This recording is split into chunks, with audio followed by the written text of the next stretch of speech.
liberty. Gonna play our guitars and sing you a country song. We'll all be flying higher than a jetliner. And if you want a little bang in your yin-yang, come along. Well, come on along and welcome aboard Indiana Sports Beat with Jim Coyle. Thanks a lot for joining us, no matter what you're doing, wherever you're going. We appreciate you taking Indiana Sports Beat along for the ride. Coming to you from the Golf Club at Eagle Point Studios. Jake's at the wheel, keeping everything on the track. Hope your day's off to a good start. Now we can get headed in that direction. On the program today, another great show. Matt Weaver from Peegs.com. Talk a little football, man. We're getting closer. We're less than 2 months away from kickoff. It's amazing. Lance Stemler, former Hoosier basketball player, on with us as well. Look forward to talking to Lance. Lance was just named associate head coach at Providence in Clarksville in southern Indiana. So we'll talk to him a little bit about that, but also about Hoosier basketball and some other things that he's got going. But saw that Romeo working on his shooting, and he will not be playing in the summer league, as I suspected. But anyway, I saw some stuff with him yesterday, practicing, working on his shot. Got ping pong paddles taped to his left hand, trying to improve the hitch in his shot. Basically trying to improve his shot. He shot like 27%, I think, last year from behind the arc. So they're working on that deal. Kind of funny. I don't remember who the name of the Celtics guy that was talking about it, but he quipped that they were getting ready for a match with Forrest Gump. So they had to keep the ping pong paddles in his hands at all time. Kind of funny. Was it on his left hand? Yeah, shooting hand. So his left thumb, his off thumb, is off the ball. Apparently it was staying on the ball, and so it's something that they want to get fixed. Yeah, they're trying to keep his guide hand off the ball. Yes, yeah, to increase his percentage. So hopefully that works out well. Other news in the NBA, Yogi Ferrell. Not sure what's going to happen with him. He's got an option that has to be picked up. The team has until July 4th. They just signed a backup point guard. The Kings did. So his tenure there may be in question. Kyle Guy is yet to be signed by them as well. So we'll see how that goes out. Juwan Morgan did play yesterday in the NBA Summer League for the Utah Jazz. He played 14 minutes. He didn't score, had 5 rebounds. Missed the only shot that he took. The Jazz won that game. Noah Vonleh signs a 1-year deal with Minnesota. He's going to be making about $2 million, eh? Not bad. Not bad. World Cup action. USA's in the finals. They beat England 2-1. Good match. Oh gosh. What is the girl's name? Pink hair? Rapinoe? Yeah, Megan Rapinoe. Did not play yesterday. Dealing with some kind of injury, I think. Which makes it even more impressive that one of their star players does not even play and they don't miss a beat. Never miss a beat with Indiana Sports Beat. Bam. Shake like that. But yeah, 2-1 win for USA over England in the quarterfinals. Now they're in the finals. When is that game? Obviously, it'll probably be, I'm thinking, Saturday or Sunday. The other match has not been played yet, right? They play today, maybe? I think it is Sweden and oh my goodness. I have to have Jake pull that up. Sweden is playing somebody. I'm not sure if that's today, but USA is going to be there, so it doesn't really matter. They're always complaining about something. Apparently somebody was one of the Americans was celebrating in the tunnel out of view. But there was an interview going on somewhere nearby with one of the other players, and I'm like, I don't care. Stop whining about everything. Bunch of losers. Wine. Quit whining. Want some cheese with that wine? My goodness. They always got something to complain about. Just win then. Just win. That's no big deal. Just win. But great win for USA in the finals again. You know, they get paid substantially less than the men do. Do you know that the women bring in substantially more money than the men do? I'd say the women actually pay for the men's team. I think it was, I want to say 2015, if that's correct. There was a year that they expected both teams to take a loss, but because of the women, they end up with a $17 million profit. Not the men, the women. But the women get paid substantially less. Now, in most sports, I get it. It should be that way. WNBA players should not make the same money as the NBA players because it's just not as popular. They don't make the money. They don't bring the money in. They don't get the TV rights like the NBA does. In this case, it's the opposite. The women should be making more than the men. Not the same. They should be making more because they deserve it. They deserve more. They bring in more money. They're profitable. Is the men team even profitable? It can't be with how much they pay. It can't be. Regardless, the women make way more. They bring in way more money. They should make more money in soccer, in World Cup soccer. No doubt in my mind. That's my little soapbox deal for that. Sweden plays the Netherlands. Yeah, I knew it was something like that. When is that? Today at 3. Today at 3 o'clock. There we go. Well, we'll see who USA plays. Another match today at 3 o'clock. And then when's the finals?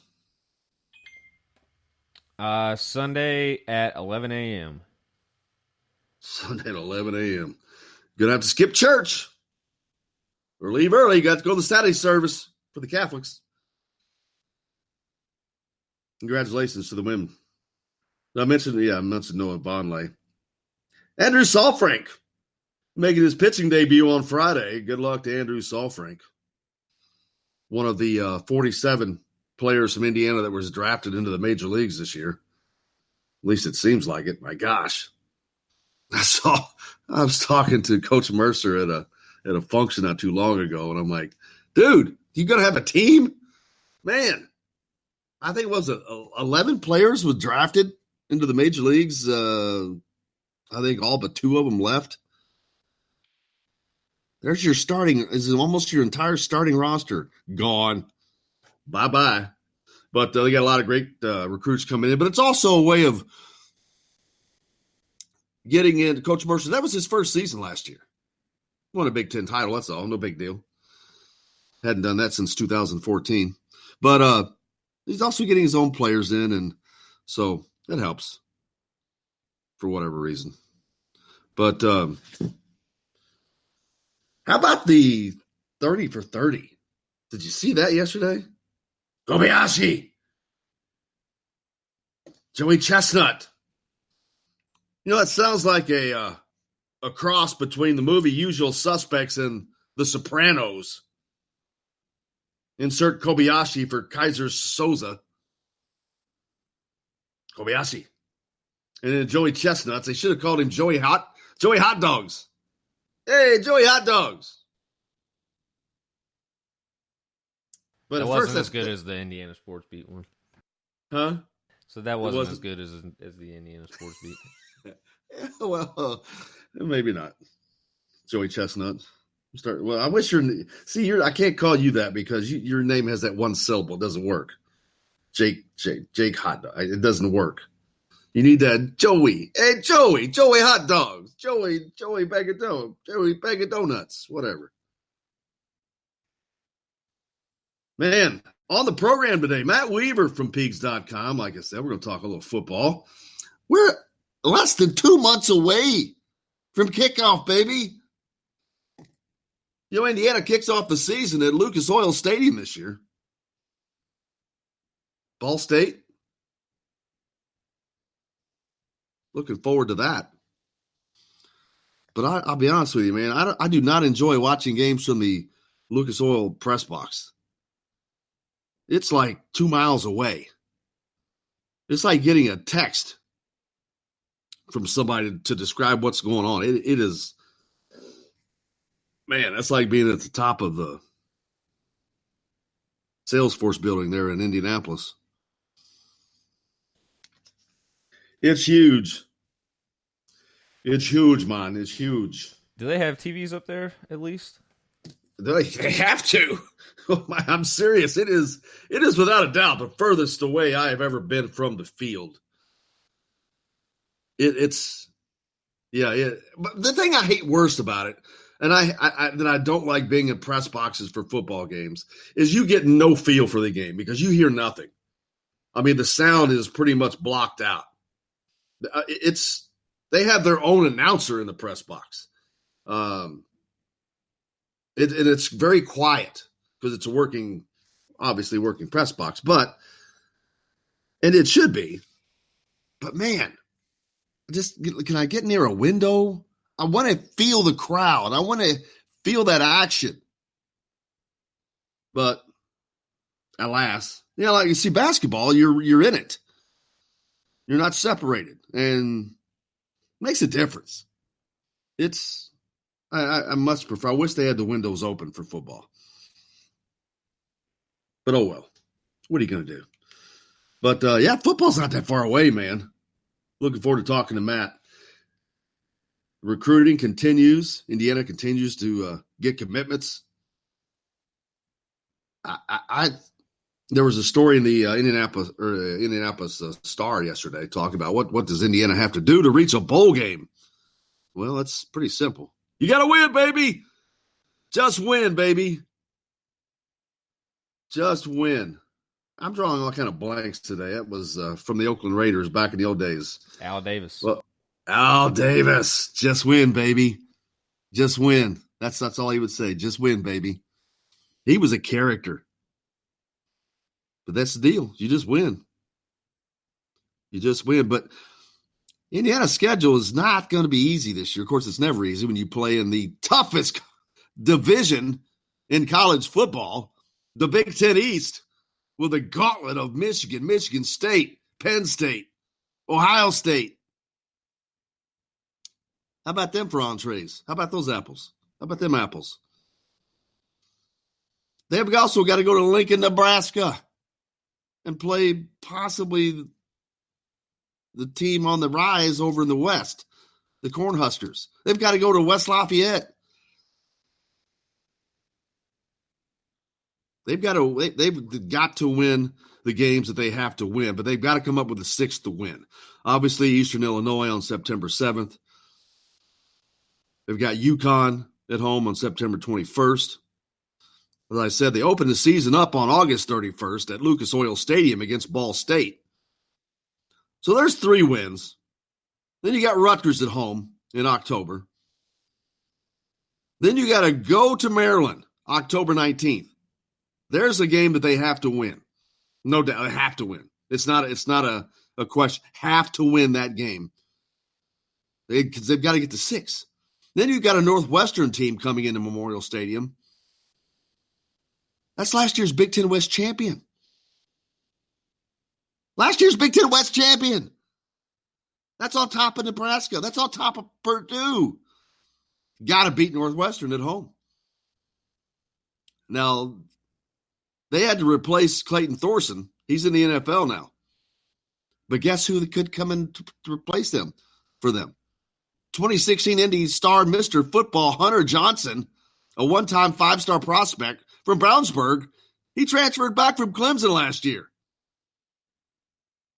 Quarterback question could have been more of a factor in this matchup if it came earlier in the year, while it's hard to imagine a Pat Fitzgerald's defense regressing too much. They've also got to go to East Lansing, Michigan State. They've got to beat one of these 4. Do you realize that the last 2 times that Michigan has been in Memorial Stadium, the game went to overtime and a double overtime?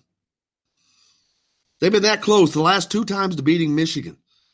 They've got to get a win over one of these 4.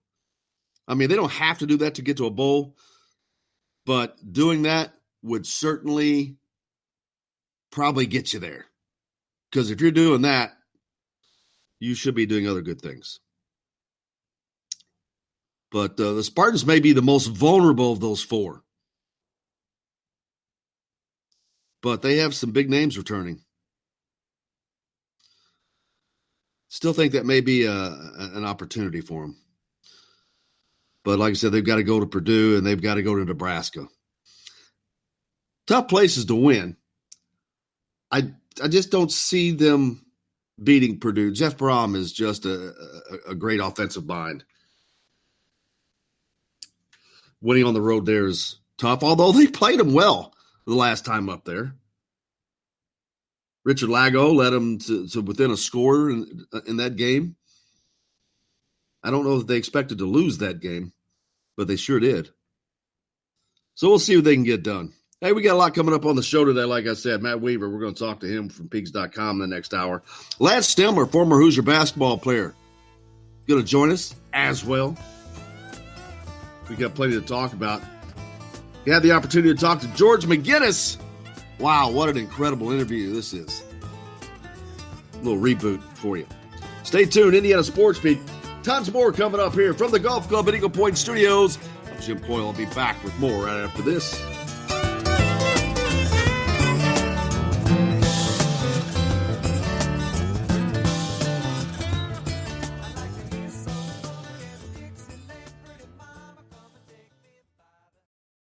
Hello, everybody. Jim Coyle from Indiana Sports Beat. When I'm not covering the Hoosiers, you can find me at Bubba's 33 in Clarksville, located on the northeast corner of I-65 at Veterans Parkway. Bubba's 33 has hand-tossed pizzas, bold burgers, and ice-cold beer from a select list of local craft brewers.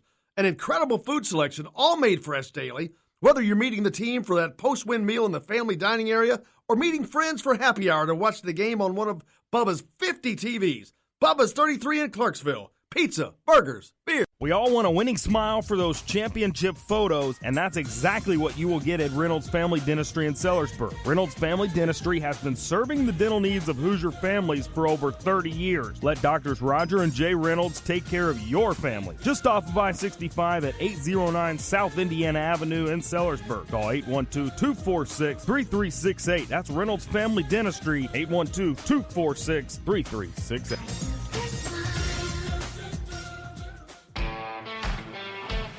Now that warm weather has arrived, it's time to hit the links, and there's no better place than the Golf Club at Eagle Point in Bloomington. Voted best golf course by the readers of the Bloomington Herald-Times, the Golf Club at Eagle Point is under new ownership, has new fairways and bunkers, and it's open to the public. When the round's over, there's cold beer and a full menu at the Eagle Point Pub and Bistro. Call 812-824-1100 to make a tee time. That's 812-824-1100. The Golf Club at Eagle Point in Bloomington. This is AJ Moye. This is Dan Dockett. Hey, this is Michael Lord, former Indiana basketball player. This is Indiana football coach Tom Allen. This is Jim Coyle with the Indiana Sports Beat. You can always like and follow us on Facebook. Always follow the show rebroadcast on iTunes, Google Play, iHeartRadio, Spotify.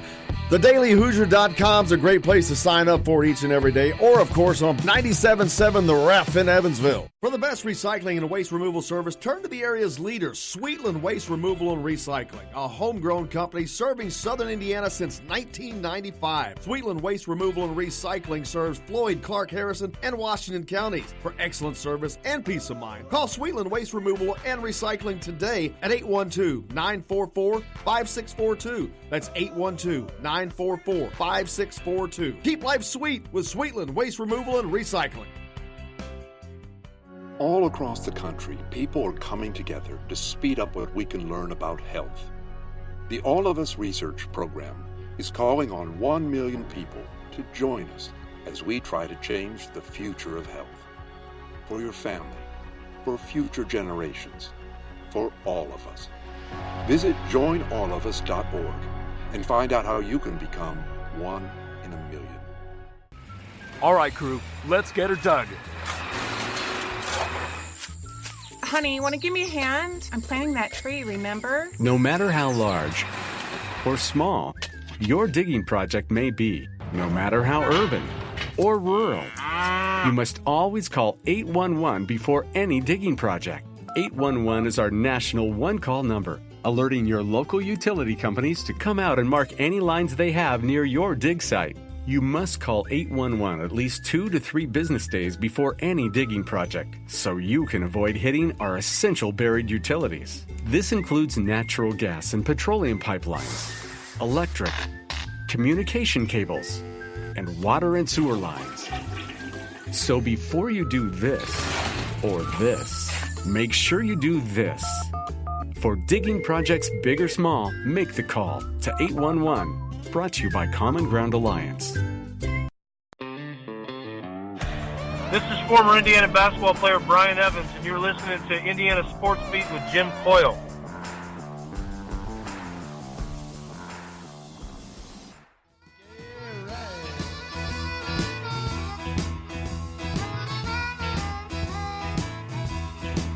Welcome back to Indiana Sports Beat, of course, coming to you from the Golf Club at Eagle Point Studios. And, man, I could not be any more excited right now than to tell you we're getting the opportunity to talk to Mr. George McGinnis. George, how are you, sir?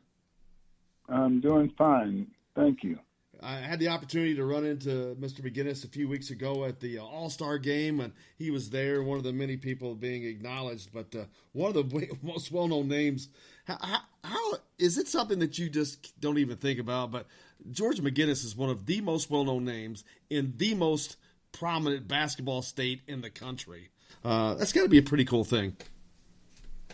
Well, yeah. I mean, I grew up embracing Indiana basketball as a young boy. I got to see the 1950, 56, 57 Christmas Addicts High School team win the state championship. That's the first time we had a TV, and I just got hooked on it, just watching that celebration. So the next day we were all just, took to the alleys or wherever we could go to find a hoop to start shooting. And then, of course, guys like Rick Mount came along. And Rick, when we were in high school, so I was a freshman, but there were some sophomores and juniors on the team, and they drove. So we would get in one of the cars that the guys had and drive up to Lebanon just to see that sign, Lebanon, home of Rick Mount, because he was the first high school kid to be on the cover of Sports Illustrated. So, yeah, I was fully engulfed in Indiana basketball. And, man, yeah. And you talk about those days you were talking about, man, that's back in the Oscar Robertson days. It's amazing to me how unbelievable the amount of talent that this state has produced for a long time and still does to this day. But we're talking some of the greatest ever. George McGinnis is one of those names. But Oscar Robertson, one of those names. Larry Bird. It's incredible that they all come from this little state. Oh, yeah. We've had throughout the history of the game, at every level, there's always been great Indiana players that have played and done really, really well, represented the state very well. So, yeah, I totally get it. And I think there is as many kids from Indiana playing in the NBA today as there ever has been and thriving, like Oladipo and folks like that. Yeah, and I love the history of Indiana basketball, and I'm talking about the state. And I think about some of those high school teams that you just talked about. I mean, the ones you were on, my gosh, you were on that great George Washington team. You had, was it Steve Green that was on there with you? Or Steve Downing. Steve Downing that was on there with you? Yeah, but you had Oscar Robertson before that. Yeah. I went to Floyd Central High School. They made the Final Four the year after you were there, but they had like 3 or 4 guys, Division I guys on there, but the team they played was East Chicago, which had all those guys that went to UCLA and Stoddard and Princeton baseball. Just the amount of athletes is crazy from that period. Yeah, that was a lot of great teams during that era. But Floyd Central was a basketball powerhouse. They have a storied history in Indiana basketball. But and just such great times. But then you're such almost a savant at the game. I mean, what you were able to do. You were kind of ahead of your time. You were like, as was Dr. J, kind of those guys that were ahead of their time. What led you to be like that, to play like that? Because you did things that people weren't doing. Yeah, well, I was a big guy who could handle the ball, could pass it. things of that nature. But, you know, I learned from just coaches in high school, Jerry Oliver, Bill Green, who 6 state championships to win in his high school coach in Indiana history. When you play for guys like that, you learn a lot about the game. So they didn't hold me back. They let me use what talent I had. And that involved doing a number of different things. So I was very fortunate.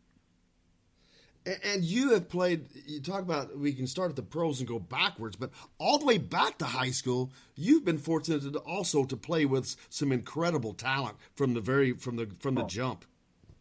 Oh, no question. Yeah, I mean, every team I played on, even when we were in junior high school, we were seemed to be much bigger than all the kids that we played against. But, you know, Steve Downey, as a freshman at Washington, was only 5'10", and as a senior, he was 6'9". So he grew a foot in high school, almost. And but he had some growing pains in the middle there, his sophomore year. But his junior and senior year, he really came around and became one of the great high school players in Indiana. So.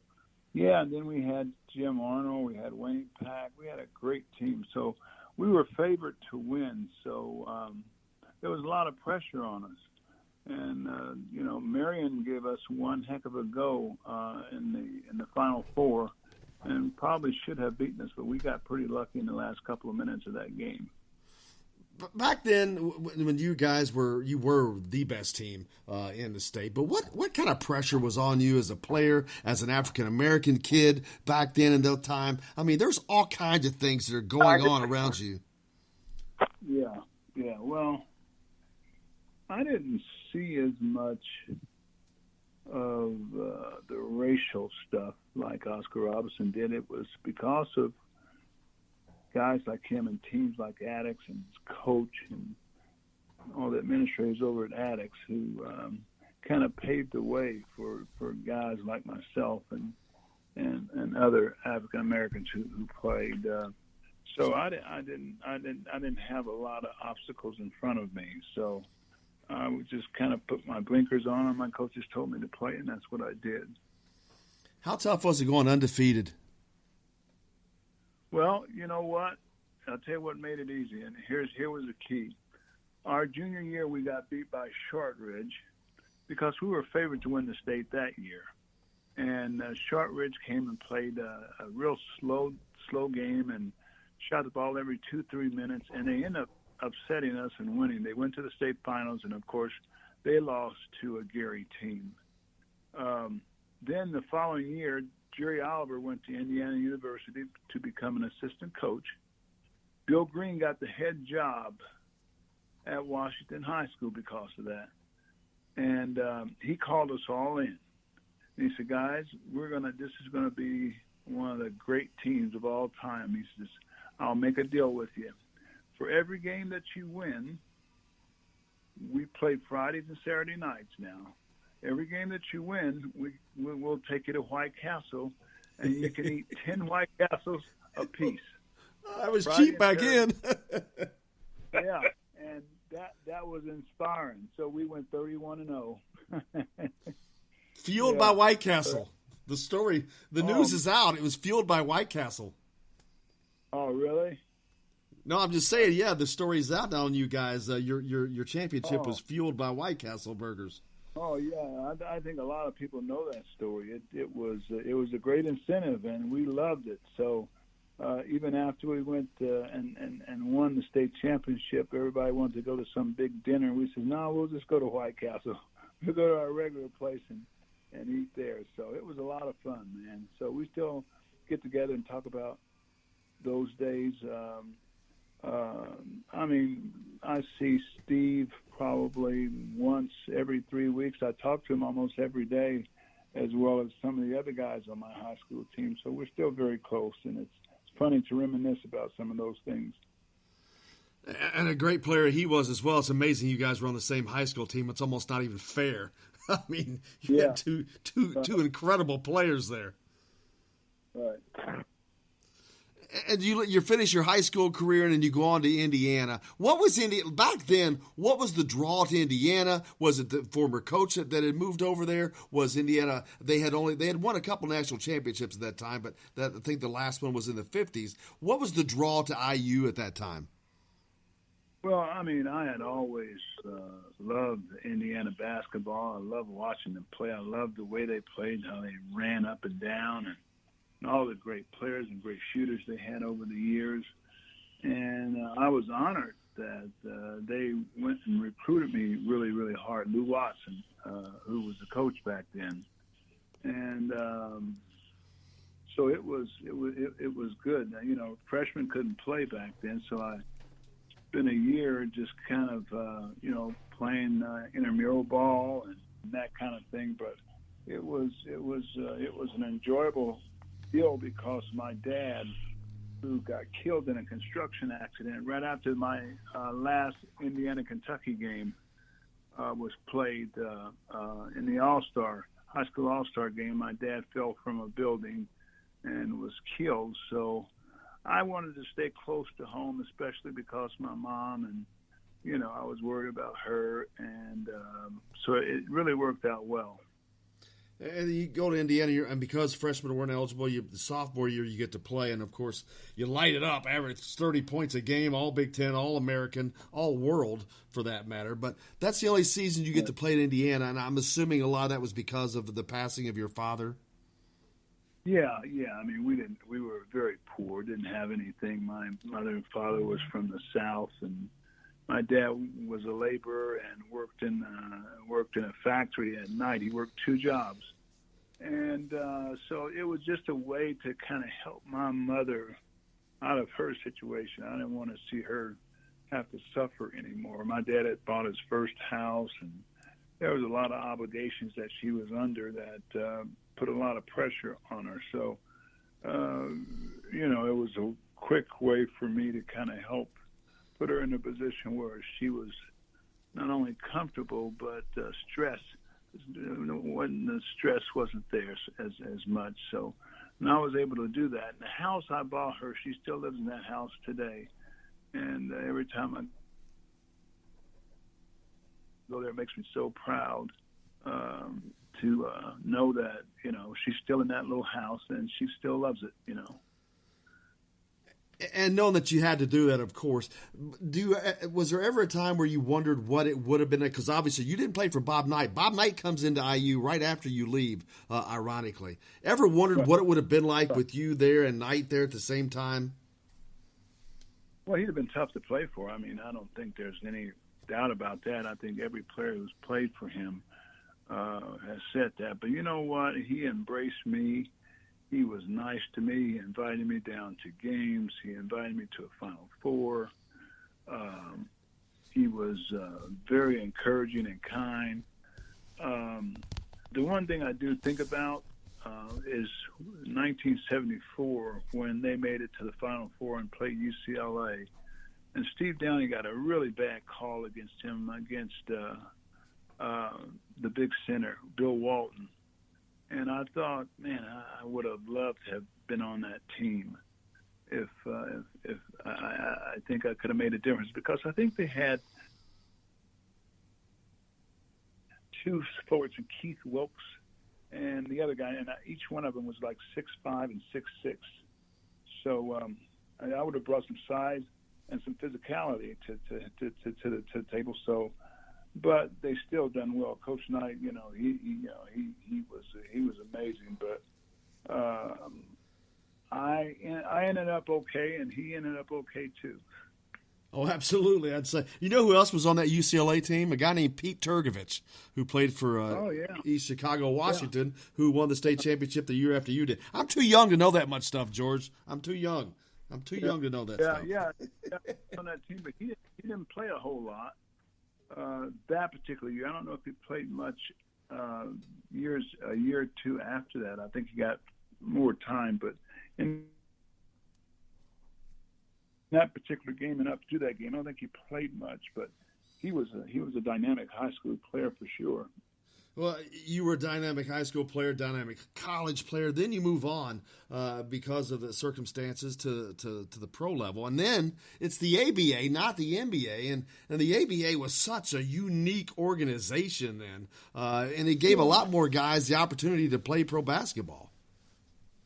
Absolutely. And again, there was an organization right here in Indianapolis that already had set forth a winning tradition. And, I was drawn to that. I would go and sneak in the Coliseum and watch games back in the day. We watched Roger Brown and all those guys, Freddie Lewis, Billy Keller, and it was nice to see that Indianapolis had a pro team. So when they called me, I was very interested in hearing what they had to say. And then you guys end up winning a couple championships while you were there with the Pacers. Some big battles with the Kentucky Colonels back then, Dan Issel, Louis Dampier, Artis Gilmore, Dr. J in the ABA. Man, that league was phenomenal. Well, think about this. I think they merged in '76. I think that. I'm not quite sure. Yes, that is correct.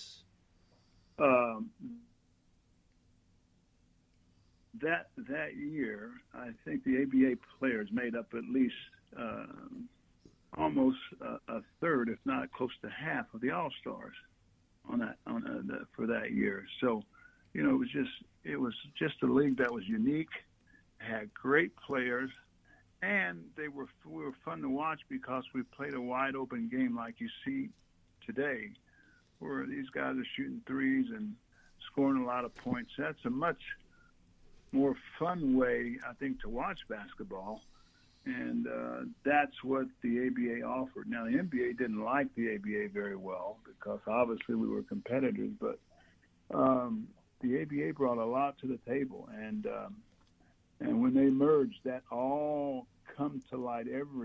All the great players in the ABA were all pro, made the All-Star teams. They just dominated. Was there any animosity between the current NBA players and when you guys came over and made that merger? I don't think so, because I think players know. They know when they see another player who can play. They usually will acknowledge it to themselves. So George Gervin Jr. serving. Issel, Gilmore, you just go down the line with great players, and and all of them are Hall of Famers, all of them in the Hall of Fame. So the ABA made a great contribution to basketball, and I was glad to be a part of that. Absolutely. I don't know what the NBA would be like without the ABA having been a part of it at that time, because it seemed to give him a shot of adrenaline, and you talk about doing things that other people weren't doing. You guys were playing a wide open style, like you said, and it gave a lot more fan interaction. It made the game a lot more fun for the fans, I think. Yeah, finally at the All-Star game, they added a slam dunk contest. They added a three-point shooting contest. They added a skills contest. These are all things that were started and done by the ABA. And the NBA just kind of started doing the same thing, and it turned into a real big fan favorite. Didn't the three-point shot begin with the ABA? Oh, absolutely, yeah, absolutely. Three-point shot, the dunk contest, all that stuff that you see they're doing today in the NBA All-Star Game started back in the old ABA.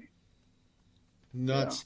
Yeah. So, do you get a chance to follow the game today? And when you do, is it the NBA you follow, the college game? What is it that you like to follow?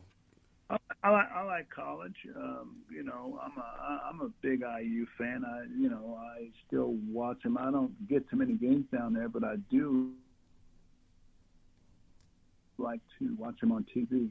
I was sorry to hear that Romeo had hurt his hand that restricted some of his playing. I know something was going on with him. He just didn't look right, But he was fun to watch, and with this new coach and everything, I think they're going to be fine. It's just getting some players and get them into the system integrated. But yeah, I've been an IU fan for a long time, and will continue to be one. Well, they could probably use a George McGinnis or two. That would certainly do a lot of good for them. There's no doubt about that. No, they can use a couple of Oladipos down there. Is what they need. And you talked about Romeo, just drafted by the Boston Celtics. I mean, I can't think of a better place for Romeo to go than Boston, mainly because of Brad Stevens and the kind of coach he is. But I think that's just a perfect place for him. Well, the kid understands the game. He's really unselfish. He plays team ball. And that is a perfect situation for him up in Boston, and I think he'll thrive there because the fans are incredible. Again, Brad Stevens, he gets to play for him, and I think he's in about as good a position as he can be in as he takes this journey through his NBA career. Going from college to the pro level, I know it's been there's a different game between then and now. What differences do you see, though, between the pro game now and when you were playing? Besides, it's just the guys are a little faster. Well, they're just better athletes, much better condition, they're just twice the athletes that we were. The NBA it's a full-time league, what we call, we would take off in the summer. As a matter of fact, when I was with the Pacers in 1972, there were 4 guys on our team that had summer jobs. So it was, you didn't make a ton of money. Some of the guys didn't. So you had to work and supplement your salary. But, now with the guys making the kind of money they're making, they're able to, have trainers and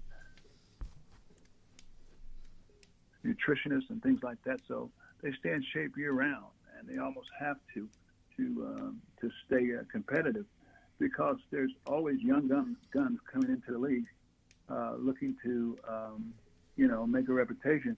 The kid from North Carolina, from Duke, Zion, he's amazing. It'll be interesting to see how he does in the NBA, but he's an incredible talent. George, you talk about having to work a second job back then. The money was not what it is today, obviously. Leaps and bound differences. On the college level, there's talk now of ways of trying to pay players. Either in California is possibly about to pass a law that will allow them to profit from their own likeness, their own name, which I don't see a problem with. But the NCAA has said, no, you can't do that. But what are your feelings on that as a college athlete with today, the way the game has changed and the money that is made now? Well, I think something definitely needs to be done. You get a lot of kids who are playing basketball. I know a lot of them come from backgrounds where economically they come from a tough situation. Mother and father are struggling, and they can't afford to even come to a game. If they live in another state, they can't afford a ticket. So that to me is something wrong with that. When I played, there were nights, there was no training tables and all that stuff that they have now. There were nights I went to bed, I was hungry, and it didn't happen often, but it happened a few times because I remember them. I always know when I'm hungry. But there should be some mechanism in place where you can give these kids a few $100s a month or whatever, and they can, like a stipend, and they can go out and do whatever they want with it, go eat or go to a movie or do whatever, and then be able to fly the parents into games to see them. I'm all for that, but I don't think kids should be getting rich in college. College is an experience. My dog is going crazy. That's all right. I'm sorry. It's George McGinnis' dog. He can do whatever he wants. Yeah. But that's kind of the way I feel about it. I do think that they should be getting something. Well, Mr. McGinnis, I cannot thank you enough. I so appreciate the opportunity to get to talk to you. One of the, not the greatest ball player in the history of the state of Indiana, the most critical. But thank you so much for your time. I look forward to doing this again. Maybe when the season rolls around, we can talk a little college hoops. Yep. You bet. You just call me anytime. Thanks so much. George McGinnis, one of the greatest in the history of Indiana basketball. We'll be back with more here on Indiana Sports Beat from the Golf Club at Eagle Point Studios right after this. Single mother with 3 kids at home, and you know her job ain't too sweet. Hello, everybody. Jim Coyle from Indiana Sports Beat. When I'm not covering the Hoosiers, you can find me at Bubba's 33 in Clarksville, located on the northeast corner of I-65 at Veterans Parkway. Bubba's 33 has hand-tossed pizzas, bold burgers, and ice-cold beer from a select list of local craft brewers.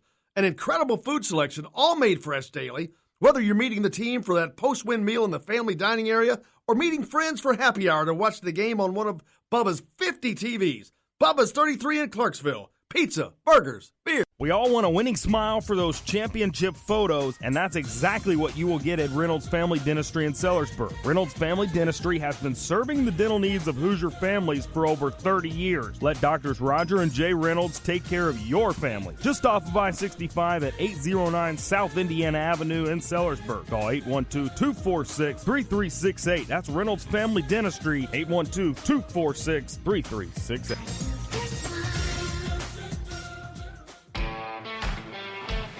Now that warm weather has arrived, it's time to hit the links, and there's no better place than the golf club at Eagle Point in Bloomington. Voted best golf course by the readers of the Bloomington Herald-Times, the golf club at Eagle Point is under new ownership, has new fairways and bunkers, and it's open to the public. When the round's over, there's cold beer and a full menu at the Eagle Point Pub and Bistro. Call 812-824-1100 to make a tee time. That's 812-824-1100. The golf club at Eagle Point in Bloomington.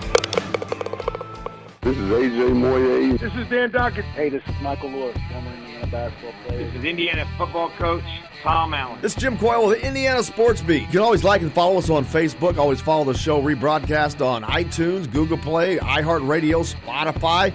TheDailyHoosier.com is a great place to sign up for each and every day. Or, of course, on 97.7 The Ref in Evansville. For the best recycling and waste removal service, turn to the area's leader, Sweetland Waste Removal and Recycling, a homegrown company serving southern Indiana since 1995. Sweetland Waste Removal and Recycling serves Floyd, Clark, Harrison, and Washington counties. For excellent service and peace of mind, call Sweetland Waste Removal and Recycling today at 812-944-5642. That's 812-944-5642. Keep life sweet with Sweetland Waste Removal and Recycling. All across the country, people are coming together to speed up what we can learn about health. The All of Us Research Program is calling on 1 million people to join us as we try to change the future of health. For your family, for future generations, for all of us. Visit joinallofus.org and find out how you can become 1 in a million. All right, crew, let's get her dug. Honey, want to give me a hand? I'm planting that tree, remember? No matter how large or small your digging project may be, no matter how urban or rural, you must always call 811 before any digging project. 811 is our national one-call number, alerting your local utility companies to come out and mark any lines they have near your dig site. You must call 811 at least 2 to 3 business days before any digging project, so you can avoid hitting our essential buried utilities. This includes natural gas and petroleum pipelines, electric, communication cables, and water and sewer lines. So before you do this or this, make sure you do this. For digging projects big or small, make the call to 811. Brought to you by Common Ground Alliance. Hi, this is AJ Moye, and you're listening to Indiana Sports Beat with Jim Coyle.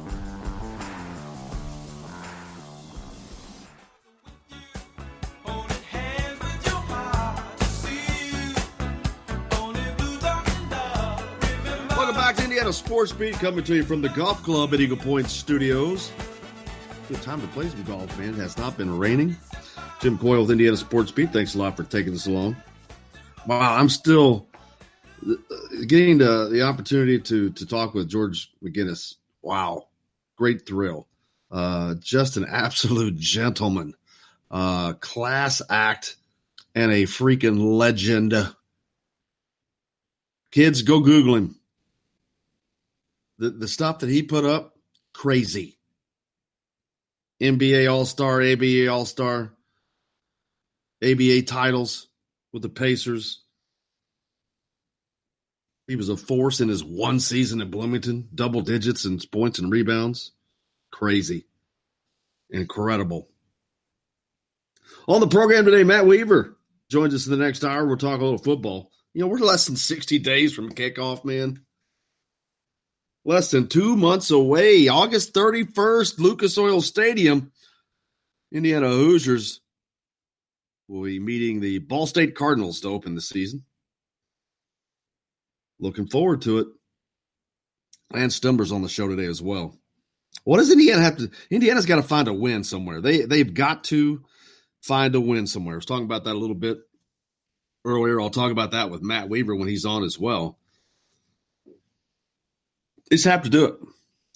It's time to put up. This is the season. I think they got it, man. I'm looking forward to it. Tim's texting in actually a couple things. Brian Bowen to the Lakers. That's wow, lucky for him, man.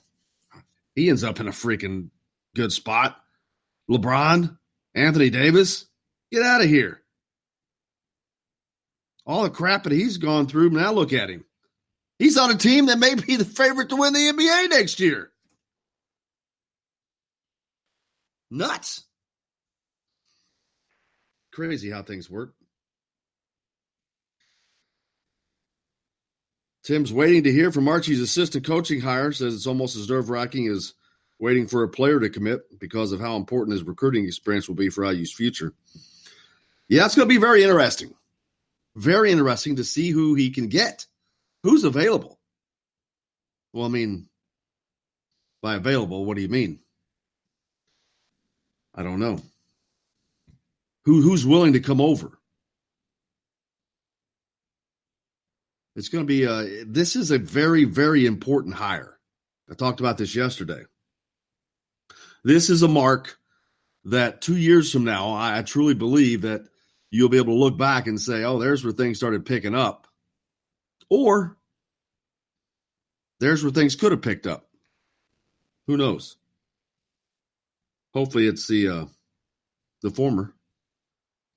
But recruiting has got to pick up. I know a lot of the fans are happy because they've gotten the last couple of Mr. Basketballs, but that only goes so far. That's why they have the 54th ranked recruiting class. And it's not that the talent's not good. My gosh, you got Trace Jackson and Armand Franklin. Great pieces. Great. Trace Jackson will be around for a couple of years. I'd say he'll be in Indiana for at least 2 years. Armand's going to be there. Good foundation pieces. But you need more. You got to have more talent. You need more shooting. You need more bodies. You're only going to have 10 guys available next year, scholarship players. So it's definitely got to pick up a little bit. Got a scare yesterday. My daughter we're halfway around the world on a mission trip to Slovakia. The entire group couldn't leave the country of Poland at the airport because the group got sick. Kylie was one of the two that did not, luckily. But they're safe and on their way back to American soil now, so I'm happy about that. A little nervous. It was a little nerve-wracking. The IU bicentennial's going on, man. There's going to be all kinds of ways that that's being celebrated. So looking forward to that. Another text in. I don't think Ramsey starts, but he threw for more yards in 2018 than any other Big Ten quarterback. Hard to believe. Yeah, I'll be honest with you, that is hard to believe, considering Indiana had no downfield game that just shows you that the Big Ten was definitely not a quarterback's league then. How in the world did he throw more than Ohio State? Yeah, that doesn't make any sense. I'm not sure how that's possible. I'm gonna double check that, Tim. You got me thinking there, man. Yeah, I don't know how in the world that happened. Because Indiana had no downfield game. They had no big throwing games. Did they have a single 300-yard passing game? I doubt it. And even when they did, they didn't really throw that much. And then when they did, it was only maybe 10 yards at the maximum. Oh, it was 5 yards at a time, man. That's what was so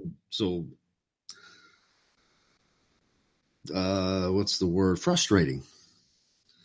Yeah, if that stat is true, that is strange but true stat there. Hey, we got a lot coming up on the program. Like I said, Matt Weaver from Peaks.com is going to join us. We're going to talk a little bit more about football. We're less than 60 days from kickoff, man. Less than 60 days. Lance Stemler's on with us as well, former Hoosier baller. A lot of action going on in the NBA with some former Hoosiers, Romeo, Yogi Ferrell, Juwan Morgan, Noah Vonleh. We'll talk about them all. Stay tuned. Indiana Sports Beat coming back with lots more here on from the Golf Club at Eagle Point Studios. We're back with more right after this.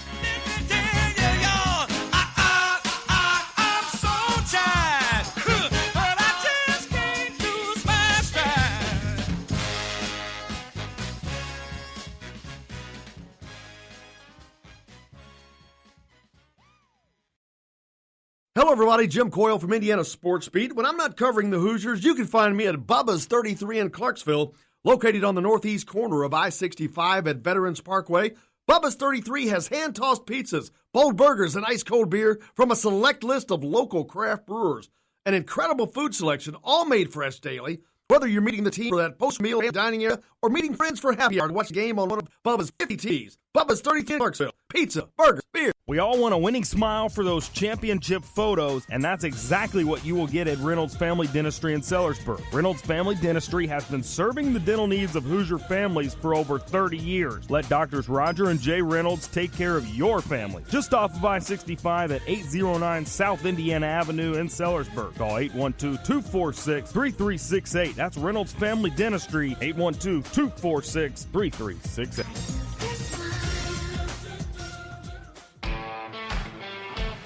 Now that warm weather has arrived, it's time to hit the links, and there's no better place than the Golf Club at Eagle Point in Bloomington. Voted best golf course by the readers of the Bloomington Herald-Times, the Golf Club at Eagle Point is under new ownership, has new fairways and bunkers, and it's open to the public. When the round's over, there's cold beer and a full menu at the Eagle Point Pub and Bistro. Call 812-824-1100 to make a tee time. That's 812-824-1100. The Golf Club at Eagle Point in Bloomington. This is A.J. Moye. This is Dan Dockett. Hey, this is Michael Lord, former Indiana basketball player. This is Indiana football coach Tom Allen. This is Jim Coyle with the Indiana Sports Beat. You can always like and follow us on Facebook. Always follow the show rebroadcast on iTunes, Google Play, iHeartRadio, Spotify. TheDailyHoosier.com is a great place to sign up for each and every day. Or, of course, on 97.7 The Ref in Evansville. For the best recycling and waste removal service, turn to the area's leader, Sweetland Waste Removal and Recycling, a homegrown company serving southern Indiana since 1995. Sweetland Waste Removal and Recycling serves Floyd, Clark, Harrison, and Washington counties. For excellent service and peace of mind, call Sweetland Waste Removal and Recycling today at 812-944-5642. That's 812-944-5642. Keep life sweet with Sweetland Waste Removal and Recycling. All across the country, people are coming together to speed up what we can learn about health. The All of Us Research Program is calling on 1 million people to join us as we try to change the future of health. For your family, for future generations, for all of us. Visit joinallofus.org and find out how you can become 1 in a million. All right, crew, let's get her dug. Honey, want to give me a hand? I'm planting that tree, remember? No matter how large or small your digging project may be, no matter how urban or rural, you must always call 811 before any digging project. 811 is our national one-call number. alerting your local utility companies to come out and mark any lines they have near your dig site. You must call 811 at least 2 to 3 business days before any digging project, so you can avoid hitting our essential buried utilities. This includes natural gas and petroleum pipelines, electric, communication cables, and water and sewer lines. So before you do this or this, make sure you do this. For digging projects big or small, make the call to 811. Brought to you by Common Ground Alliance. This is former Indiana basketball player Greg Green. Keep up with the Hoosiers on Indiana Sports Beat with Jim Coyle. This hour is brought to you by Sweetland Waste and Removal Service, a homegrown company serving Southern Indiana since 1995.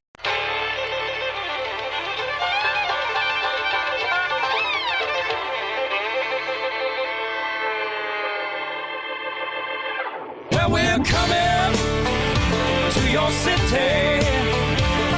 Gonna play our guitars and sing you a country song. We'll all be flying higher than a jetliner.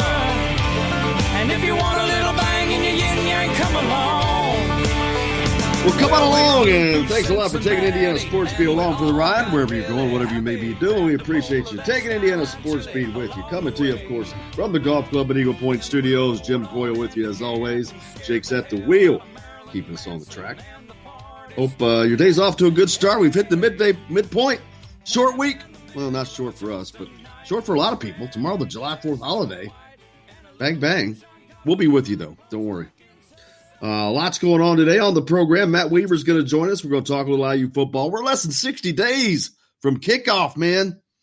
August 31st, Lucas Oil Stadium, Ball State, Indiana. Taking care of business. Lance Stemler, former Hoosier player, on with us today as well. Romeo shooting with ping pong paddle stuck to his left hand. They're working on his shot up in Boston, trying to get his guide thumb off the ball to improve his shooting. And I'm talking about his left thumb, which is nothing wrong with it. They're just trying to get his hand off the ball. Juwan Morgan saw his first action in NBA Summer League action last night. He didn't score. He played 14 minutes, grabbed 5 boards. He missed the only shot that he took. No wonder he didn't play the first night. I was going through the stats. They got like 200 players on that team. I don't know how in the world he got 14 minutes in. I didn't count, but I swear there was like 20 players at least. Noah Vonleh signs a new deal with Minnesota. Hey, Minnesota, $2 million. I'll take it. Yogi Ferrell, though, is he going to be the odd man out in Sacramento? The Kings signed a backup point guard yesterday. They have not signed Kyle Guy yet either. Yogi Ferrell has an option that has to be picked up by July 4th, or I assume he'll become a free agent. He kind of missed all the big money spending, though. World Cup action yesterday. U.S. women's national team beat England 2-1. They are in the finals, man. Who will they play? Tell you tomorrow. But today at 3 o'clock, Sweden and the Netherlands play. We'll certainly find out. That game's at 3 o'clock. And then the finals. What did you say the finals was? Sunday at 11? Sunday at 11 a.m. Did you see the 30-30 last night, man? The hot dog eating contest. Remember that? Kobayashi. Joey Chestnuts. Said it earlier, but it sounds like a cross between the Usual Suspects and the Sopranos. Joey Bag of Donuts, Joey Hot Dogs, Joey Chestnut, and Kobayashi. I don't know how those guys did that. Oh, my God. Can you imagine how just like your stomach was like a balloon, just swelling and swelling and swelling? No, Andrew go ahead. I can never watch that special. I mean, it grosses me out, man. I can't. It doesn't gross like, me out, but man, I start to. I'm like, oh gosh, how in the world? Obviously he's a skinny dude, man. So it's like, do you practice that? How do you do that? And who knows? Maybe he's got just a weird stomach that expands like a snake's jaw. I think that's how it is. I mean, like competitive eating, like they do practice it. Like they eat all the time, especially now with like YouTube and stuff. Like they just like have like challenges and they just eat all kinds of stuff. You know what's going on afterwards. Yeah, that's what was that movie? Stand By Me in the dream sequence. Oh man, Andrew Saalfrank's making his pitching debut Friday night. The former Hoosier, one of 250 players drafted into major leagues this year from IU. Just kidding, it seemed like it. I saw that Matt Lloyd has hit home runs in his last 3 games. Good for him. Congratulations, Matt Lloyd. The NCAA dropped the hammer on UConn. Did you see that? Kevin Ali. He won't be coaching. He had a 3-year show cause. That means anybody wanting to hire him has got to say, what the hell are you thinking? And show me why we should let him coach. He won't be coaching for the next 3 years. He'll probably do the same thing Kelvin Sampson did. Head to the NBA. Penalty-free zone there, man. UConn hit with all kinds of stuff, probation, lots of scholarship reductions, visit reductions, yada, yada. As they are about to move into the Big East, little, what I'm looking for? A little, we get a new housewarming gift, a little housewarming gift for the Huskies. I was going to say buyer's remorse for the Big East, but here's a little probation for you, and we're going to give you your former coach. Now, where was he? Is he at someplace else, or was he still at UConn? No, he was gone. Yeah, he got fired at UConn, I think. Was he even coaching anywhere? I haven't been following him. No reason to. The IU Bicentennial is going on. They'll be doing all kinds of things to commemorate and celebrate that at IU athletic events over the course of the season. So look for that. Those special flags. Football season, man, right around the corner. I can't believe it. I'm excited. I really do. I think that they're going to have a good year. But where are they going to pick up this win? Hey, what happens if they win 2 games they're not supposed to win? They got talent. They have offensive talent. They have a new offensive coordinator. I'd sure like to see him take some risks this year. I think you will see him. Well, definitely you'll see him take more risk than you had before, because the riskiest thing they did before was walk out of the locker room. Sorry to say, our previous offensive coordinator.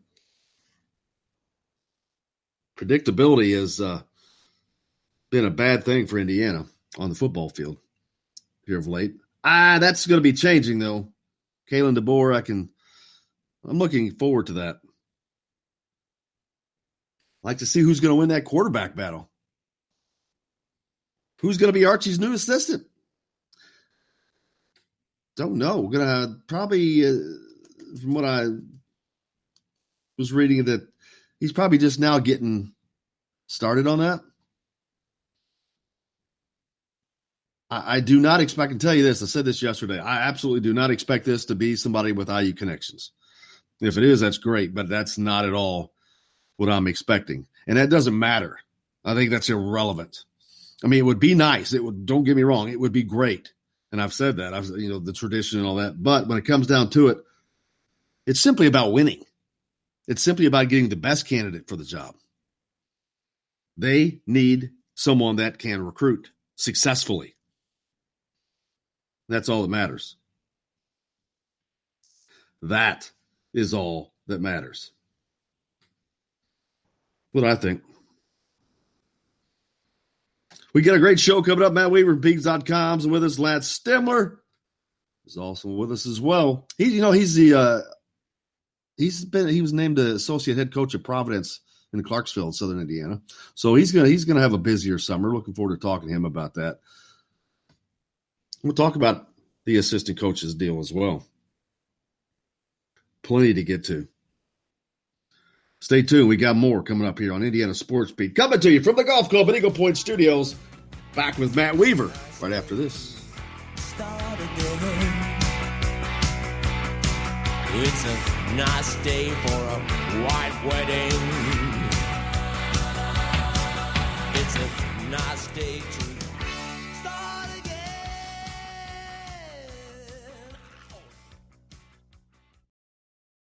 Hello, everybody. Jim Coyle from Indiana Sports Beat. When I'm not covering the Hoosiers, you can find me at Bubba's 33 in Clarksville, located on the northeast corner of I-65 at Veterans Parkway.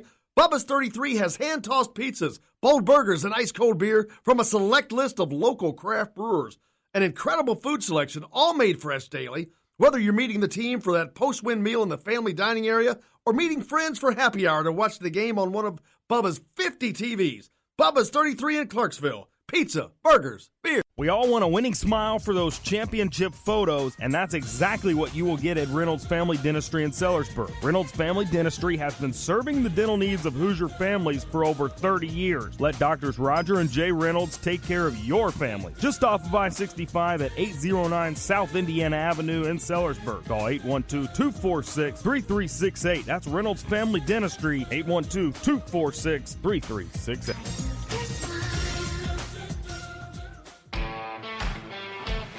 Now that warm weather has arrived, it's time to hit the links, and there's no better place than the Golf Club at Eagle Point in Bloomington. Voted best golf course by the readers of the Bloomington Herald-Times, the Golf Club at Eagle Point is under new ownership, has new fairways and bunkers, and it's open to the public. When the round's over, there's cold beer and a full menu at the Eagle Point Pub and Bistro. Call 812-824-1100 to make a tee time. That's 812-824-1100. The Golf Club at Eagle Point in Bloomington. This is AJ Moye. This is Dan Dockett. Hey, this is Michael Lord, former Indiana basketball player. This is Indiana football coach Tom Allen. This is Jim Coyle with the Indiana Sports Beat. You can always like and follow us on Facebook. Always follow the show rebroadcast on iTunes, Google Play, iHeartRadio, Spotify. TheDailyHoosier.com is a great place to sign up for each and every day, or, of course, on 97.7 The Ref in Evansville. For the best recycling and waste removal service, turn to the area's leader, Sweetland Waste Removal and Recycling, a homegrown company serving Southern Indiana since 1995. Sweetland Waste Removal and Recycling serves Floyd, Clark, Harrison, and Washington counties. For excellent service and peace of mind, call Sweetland Waste Removal and Recycling today at 812-944-5642. That's 812-944-5642. Keep life sweet with Sweetland Waste Removal and Recycling. All across the country, people are coming together to speed up what we can learn about health. The All of Us Research Program is calling on 1 million people to join us as we try to change the future of health. For your family, for future generations, for all of us. Visit joinallofus.org and find out how you can become one in a million. All right, crew, let's get her dug. Honey, want to give me a hand? I'm planting that tree, remember? No matter how large or small your digging project may be, no matter how urban or rural, you must always call 811 before any digging project. 811 is our national one-call number, alerting your local utility companies to come out and mark any lines they have near your dig site. You must call 811 at least 2 to 3 business days before any digging project, so you can avoid hitting our essential buried utilities. This includes natural gas and petroleum pipelines, electric, communication cables, and water and sewer lines. So before you do this or this, make sure you do this. For digging projects big or small, make the call to 811. Brought to you by Common Ground Alliance. This is former Indiana basketball player Brian Evans, and you're listening to Indiana Sports Beat with Jim Coyle.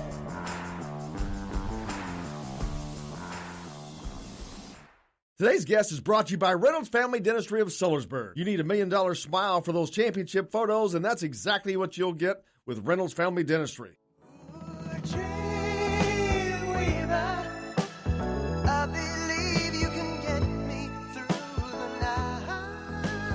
Welcome back to Indiana Sports Beat. Of course, coming to you from the Golf Club at Eagle Point Studios. You know what that means. The Dream Weaver himself, Matt Weaver from Peaks.com. Matt, how are you, brother? I'm okay. How are you guys doing?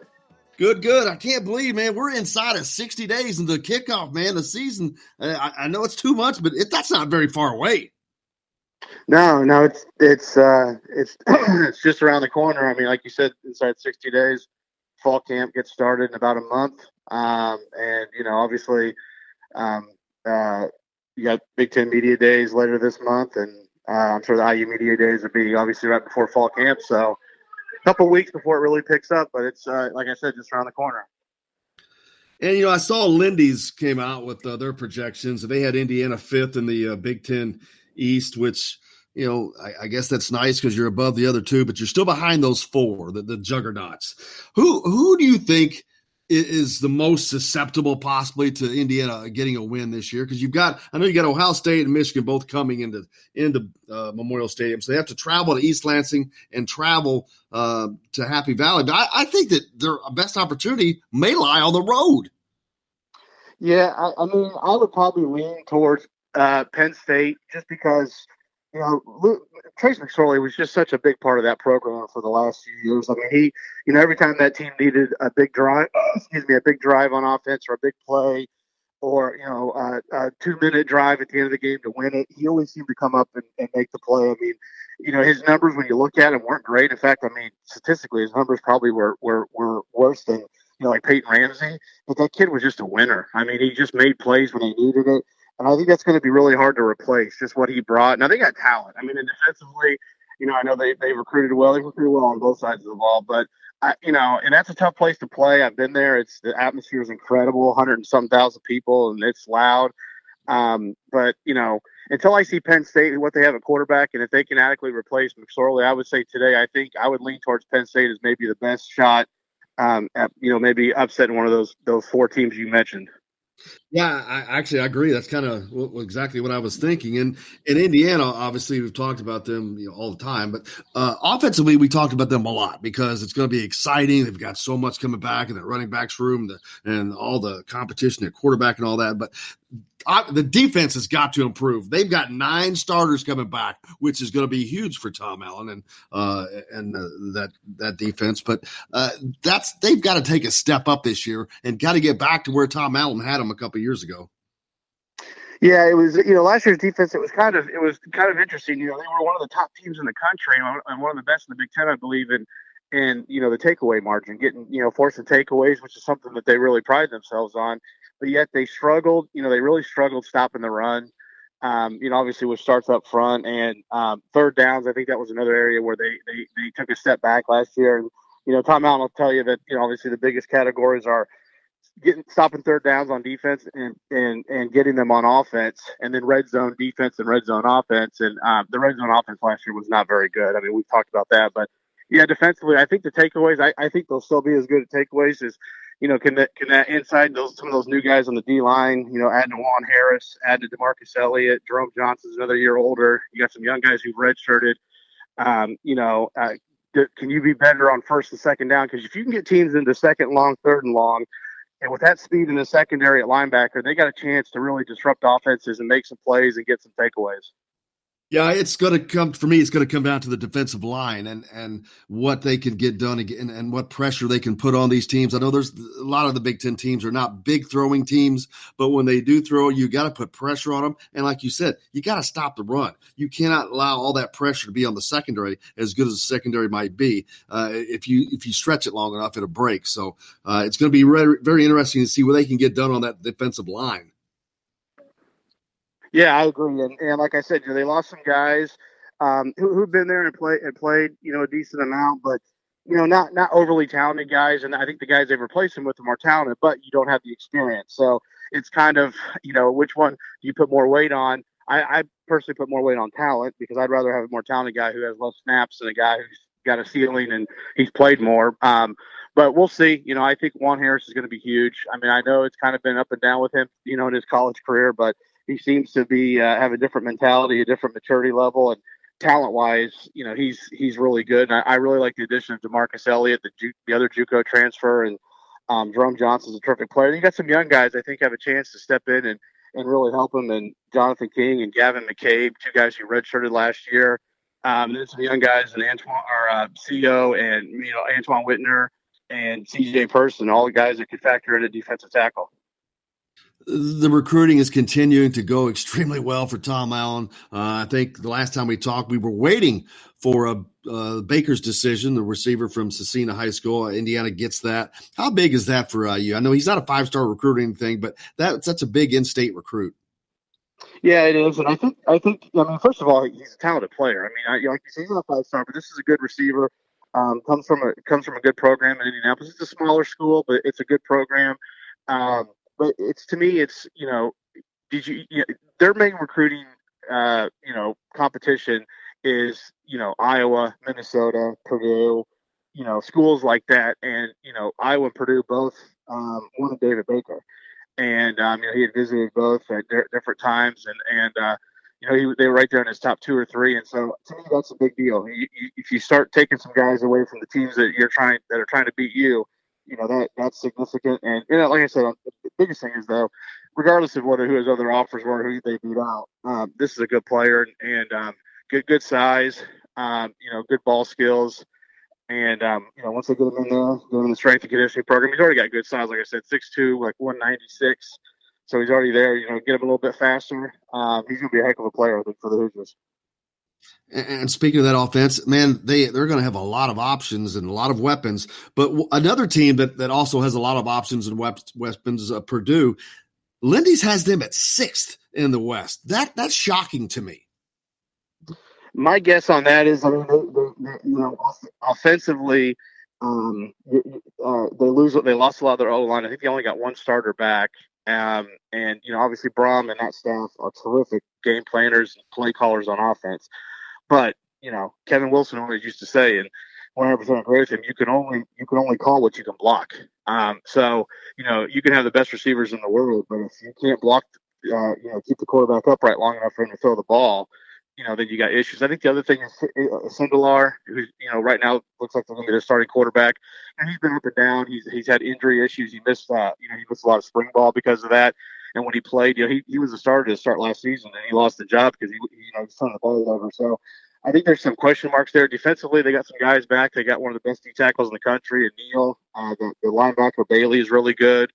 I think they lost some secondary guys. So they're going to be an interesting team. They got a tough schedule too. I think they play like at Nevada, TCU, and I think Vanderbilt maybe. I can't remember the third team, but they're going to be an interesting team. I would expect them, as they get into the season, if that O-line can hold up, they'll probably be pretty solid. But it's going to come down to their O-line for them, like probably is for IU as well. Indiana played up there the last time, and they played pretty well. Richard Lago got them within a score. They couldn't come up with a win up there, but West Lafayette is one of the places Indiana has to visit this year in search for a win. And to me, they've got to win a road game somewhere. They also have to go to Nebraska, which is not an easy place to go play football. So those are two opportunities, but man, difficult. Purdue is probably the easiest place to get a win between those two. Yeah, Nebraska, it'll be interesting. Obviously they got a great young quarterback in Martinez and a terrific offensive coach and Frost, and they're still kind of rebuilding that program, but they showed some signs last year of being really explosive. To me, we talked about the 4 games, 3 non-conference, and Rutgers as games obviously you have to get. To me, the big game on this schedule, the road game, is at Maryland. You got to win that game. I think if you get that game, then I think this team goes bowling. If they don't, it's going to be, you're going to have to beat somebody probably really pretty good. And like you said, on the road, you have to get a road win anyways. Another big game to me is Northwestern at home.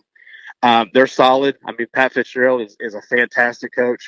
They're basically, you can chalk them up for like 8 wins every year, and sometimes they have more depending on the season they have. And that's going to be a tough game, but that's a team you can play with, and it's at home, And, it's a team that you should be able, if you play well, you should be able to, to go W against, but it's not going to be easy. But to me, the key game on this schedule, assuming those 4 games, go the way you think they will, is at Maryland. That's a team, new coach. They're rebuilding. They've had all kinds of issues. Obviously, we know about what happened last year with the player death and all that. They've lost some players, some good players. So to me, it's on the road, but you've won there before. And to me, that's a game that Indiana has to get. Yeah, I agree 1,000%. And that reminds me that 2 years ago, the last time Indiana went to Maryland, it was the same situation. That was a game that if they won that game, they would have been bowling. And it's a game that I thought that they were going to win going into that game. And I think a few people got surprised when Indiana got handled there. Yeah, and that was the game where it really turned to me. I mean, there was a bunch of plays, but it was a special teams game. Indiana had I can't remember the exact score. I think they had a 2-touchdown lead, and they had the block punt. Where there was a breakdown with the blocking, and they blocked the punt and recovered in the end zone. And then they also had it did go for a touchdown, but they had a long, I believe, kick return that put them down like inside the 30-yard line, and they scored a few plays later. And that's the kind of things, those are the kind of things that when you're on the road, and you're doing everything else well, that can turn a game, or in the home. It doesn't matter where you play. Those kind of plays, those special teams plays where you basically give them free points. That's what I call it. I mean, you just kind of give them free points. And that kick return wasn't, but when you put a team inside the 30, I don't care how, mediocre they could be offensively or whatever. A lot of teams are going to score because it's your back's against the wall. I mean, as a defense, their playbook's wide open to them. They can call about anything they want. I mean, it's tough to stop a team when they get the ball that deep, and that's where they're starting. So, special teams, that was a game where special teams really, really killed them. And IU had some other, they had some drop passes and some missed passes where guys were open. Defense had a couple breakdowns, but really special teams was the killer. And that's another unit we haven't talked a lot about, but this year that's a unit that I'm really going to be interested in watching this fall, because I think Tom Allen's going to be way more engaged in that unit since he's not, defensive coordinator, and he's been a special teams coordinator. And I would expect, significant strides in certain areas of the special teams unit this fall. Yeah, you got a new long snapper. The kicker comes back, so they're good there. Punting, how are they in the special teams? How are they looking? You mean IU? Yes. Yeah.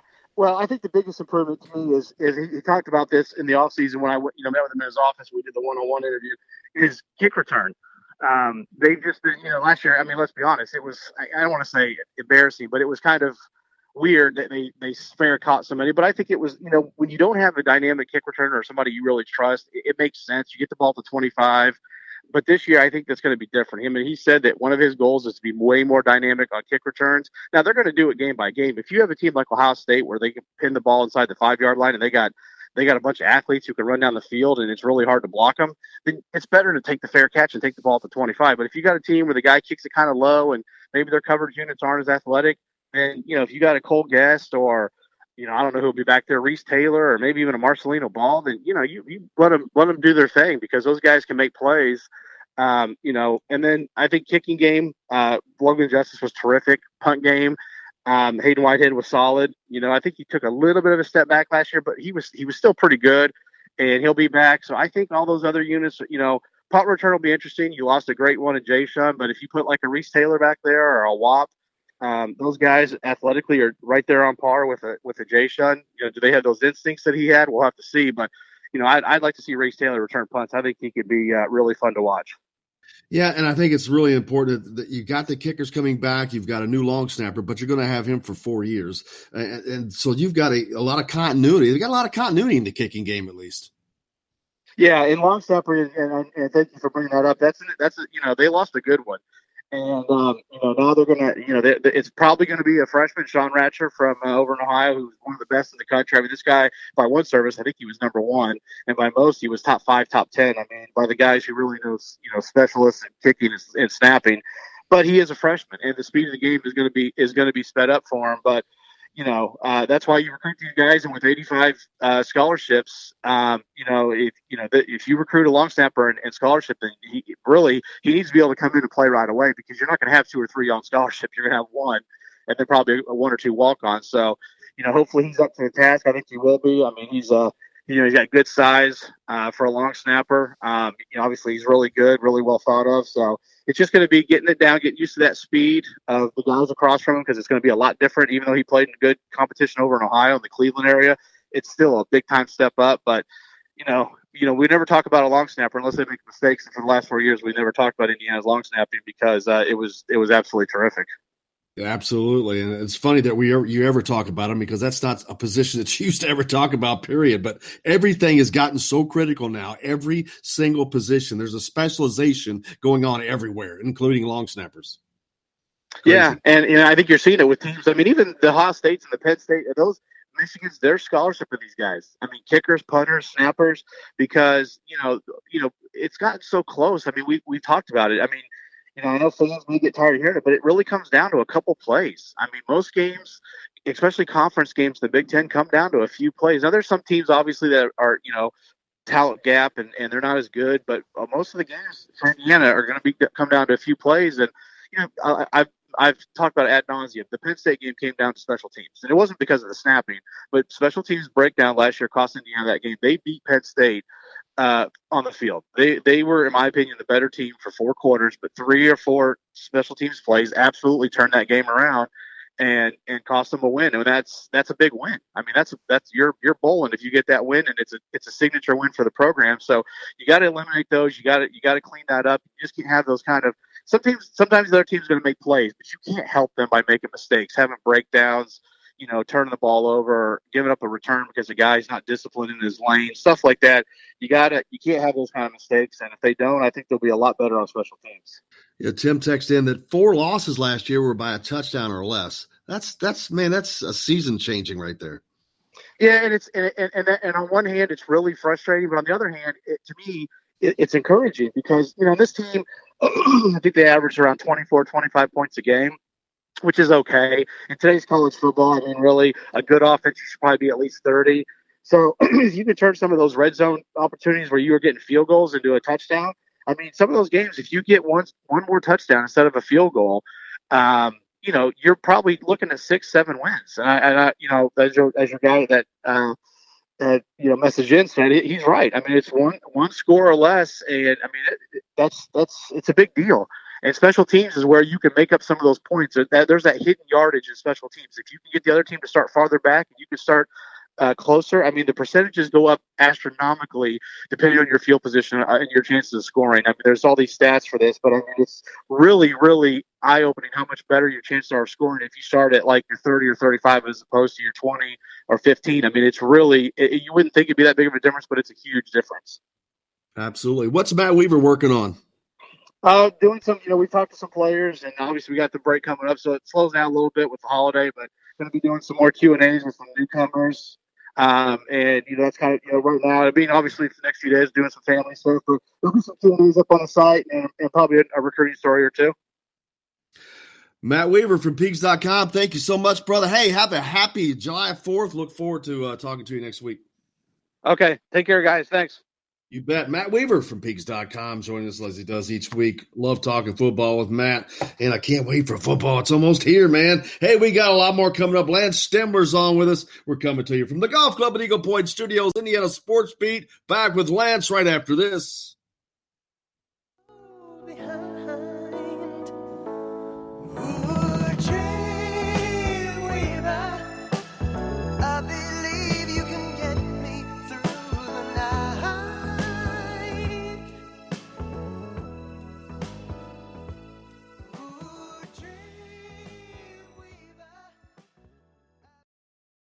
Hello, everybody. Jim Coyle from Indiana Sports Beat. When I'm not covering the Hoosiers, you can find me at Bubba's 33 in Clarksville, located on the northeast corner of I-65 at Veterans Parkway.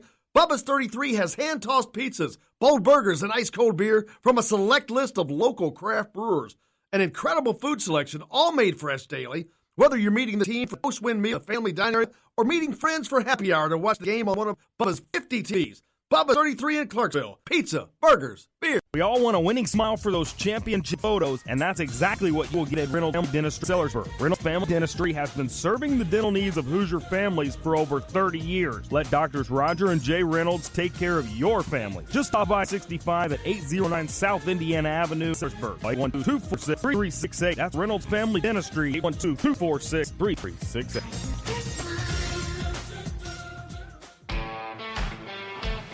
Now that warm weather has arrived, it's time to hit the links, and there's no better place than the Golf Club at Eagle Point in Bloomington.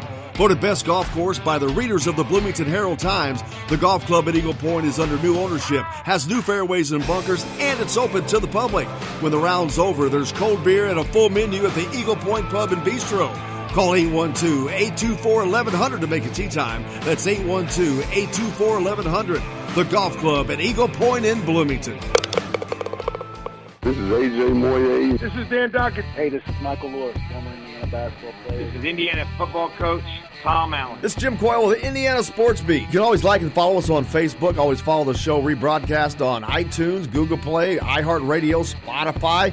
TheDailyHoosier.com is a great place to sign up for each and every day, or, of course, on 97.7 The Ref in Evansville. For the best recycling and waste removal service, turn to the area's leader, Sweetland Waste Removal and Recycling, a homegrown company serving southern Indiana since 1995. Sweetland Waste Removal and Recycling serves Floyd, Clark, Harrison, and Washington counties. For excellent service and peace of mind, call Sweetland Waste Removal and Recycling today at 812-944-5642. That's 812-944-5642. Keep life sweet with Sweetland Waste Removal and Recycling. All across the country, people are coming together to speed up what we can learn about health. The All of Us Research Program is calling on 1 million people to join us as we try to change the future of health. For your family, for future generations, for all of us. Visit joinallofus.org and find out how you can become one in a million. All right, crew, let's get her dug. Honey, want to give me a hand? I'm planting that tree, remember? No matter how large or small your digging project may be, no matter how urban or rural, you must always call 811 before any digging project. 811 is our national one-call number, alerting your local utility companies to come out and mark any lines they have near your dig site. You must call 811 at least 2 to 3 business days before any digging project, so you can avoid hitting our essential buried utilities. This includes natural gas and petroleum pipelines, electric, communication cables, and water and sewer lines. So before you do this or this, make sure you do this. For digging projects big or small, make the call to 811. Brought to you by Common Ground Alliance. Hi, this is A.J. Moye, and you're listening to Indiana Sports Beat with Jim Coyle. Today's guest is brought to you by Bubba's 33 in Clarksville, with hand-tossed pizzas, bold burgers, and ice-cold beer. Pizza, burgers, beer. Bubba's 33 in Clarksville.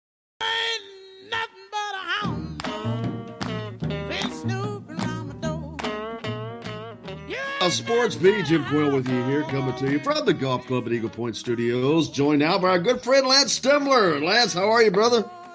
I'm doing good. How are you guys? We still got him? Yeah. Jim, there, brother. How you been, man? How's the summer going? How's vacation? Fast, man. Summer's going too fast. It's like a whirlwind.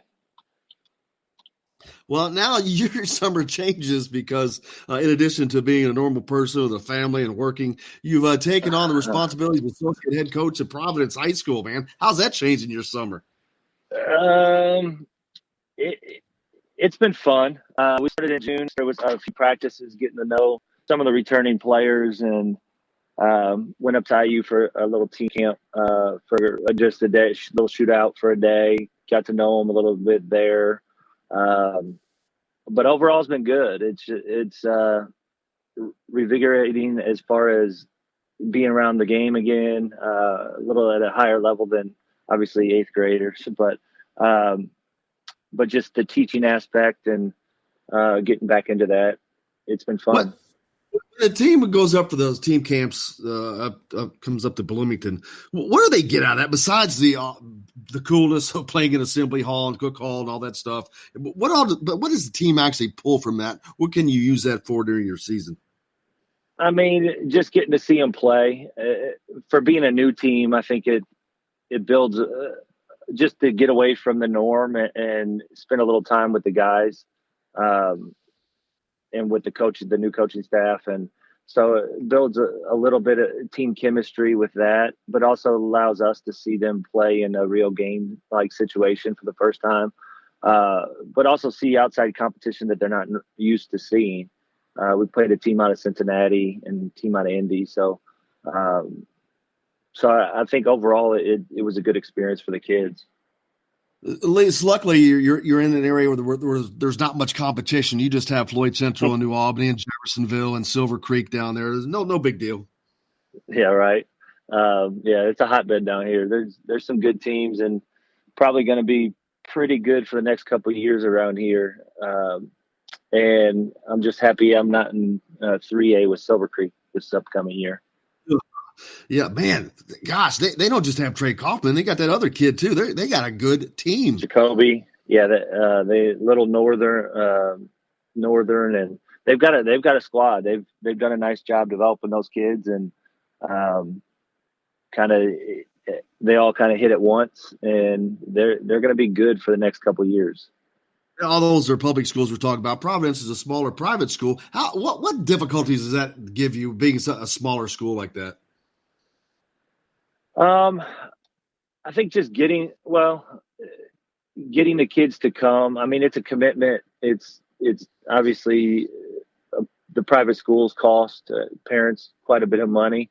Can't really give out any scholarships or anything like that. So it's just a matter of convincing them the value of coming to Providence and the commitment to parents to get them there. And then once they get there, it's what do you do with them and how do you develop? And it's a different mindset of how do we win games with what we have. So it's different than college where you can recruit to fit you. You've got to be able to adapt to what we've got. So it's been fun. Now you guys have a team camp coming up in the next week or so? Well, we have our first Monday. We start our first camp as the coaching staff for Providence, so K through 8th grade. Probably just try to keep it fun, teach a little of our fundamentals, and then some competition and some fun stuff. But it'll be our first one as a coaching staff, so we're looking forward to it. This is the camps where other people could come to this, right? Correct. Any kid, Southern Indiana, K through 8. Like I said, it'll be a fun week. It's 9 to 4, but it's incremented in age groups. So we start out with K through 2, starts in the morning, and then 2 hour. Each group goes 2 hours, so it's not overbearing for the kids, but we can get a lot of teaching in and kind of what we're looking for in a program, as well as just overall helping kids develop. Where's the information that people can find for that camp? How much it costs, signing up, and all that stuff? It'll be on my social media. I'll share it with you guys and maybe send it out, and then you can sign up the morning of. No big deal. We've got a late start this year as far as the staff we just put together just less than a month ago. So, but we're looking forward to it as far as our first camp and making it fun. We'll get that information out there. And now turning to Indiana basketball, Archie Miller looking for an assistant right now. And I've talked about, to me, this hire is extremely important, but it's going to be one that 2 years from now, people are going to be able to look back and say, well, that's where the program took off for Archie, or that's where it really could have taken off. So this hire is extremely important because to me, he's got to find a big time recruiter. Agreed. And I mean, the staff that they have with Coach Flint, I mean, let's not be – these guys can recruit on their own as well. So, I mean, getting a recruiter someone to lock down the state of Indiana. Obviously, they've done a nice job of that their first couple of years. They built the inroads. They've got a good relationships with the high school coaches. As far as I've not heard anything negative, so they've done a really nice job on that. So with their next guy, who do you go get? Best available, best. I mean, someone that's got to fit his culture. And fit what Coach Miller's ultimate goal is, I think, is the most important thing. I don't think you just go out and get someone, quote unquote, the best recruiter, because they know the piece that they need. So now, whether or not that comes to fruition this quickly, as far as being able to snag someone off a different staff or whatnot, but I'm looking forward to finding out who it is. Is this a good time of year or a bad time of year? Obviously, it's better than in season, but to find that guy. I mean, there's a lot of stuff going on. It's summertime. It seems like it would be a good time to find, but a lot of guys are kind of settled in where they're going to be. I would think, now, I really don't know because I don't live that life, but I would think that it would be a little harder this time of year because, like you said, I think coaching staffs are getting settled in. They are getting their recruits to campus. Their incoming freshmen are there. So anyone returning that you recruited as an assistant is now on campus. You're starting to build that relationship with them. And now you're also on the recruiting trail trying to convince kids to come to you in the next couple of years and where you're going to be and that sort of thing. So I would imagine it would be easier to get somebody shortly after the season, Final Four range, when you see a lot of coaching changes. But, I mean, you never know. I mean, Indiana basketball is Indiana, and Coach Miller knows a lot of people and is great. So can you go snag somebody this late? I'm not sure. But regardless, the staff that they have right now is very capable. So whoever it is should just be a bonus. Yeah, there's a large faction of the fans, of course. They would love to see an IU guy in that position, quote unquote IU guy, and that would be nice, but it's definitely not a necessity. And I don't think that personally, I don't think it ends up being that. I think that you just got to get the best guy for the job, whoever that is, or wherever he comes from. And I think that's what'll happen. But I just don't think it's going to be a quote unquote IU guy. Yeah, that's a tough one because obviously I love IU guys, right? And there's a lot of talented coaches out there from the IU family that played, coached, whatever, within IU ties. Now, just because, like you said, I think you go get the best fit for what you're looking for as a staff. Coach Miller has a vision of what it's going to take to win. And what he's looking for in his next coach. So whether or not, if it's an IU guy that fits that, great. If not, that's great too, because at the end of the day, you trust him with the keys to the car and you just kind of hope and watch as he builds this thing, what his vision is, because I mean, he was hired to execute his vision of what Indiana basketball will become, not what it was previously. So now, does an IU guy, they understand the dynamics of the fan base and the dynamics of Bloomington and expectations and all of that stuff that someone new or someone that doesn't have value experience may not or may have a learning curve on, but that doesn't mean it has to be that. A lot of things going on on the NBA side of things. A lot of IU guys. We just saw Noah Vonleh signed a new contract. Yogi Ferrell might be an odd man out in Sacramento. They just hired another point guard, and he has an option that's got to be picked up by July 4th. But Juwan Morgan, he saw action in his first pro game in the NBA Summer League last night. They got like 20 guys on a team, man. It's got to be hard to stand out there. It does.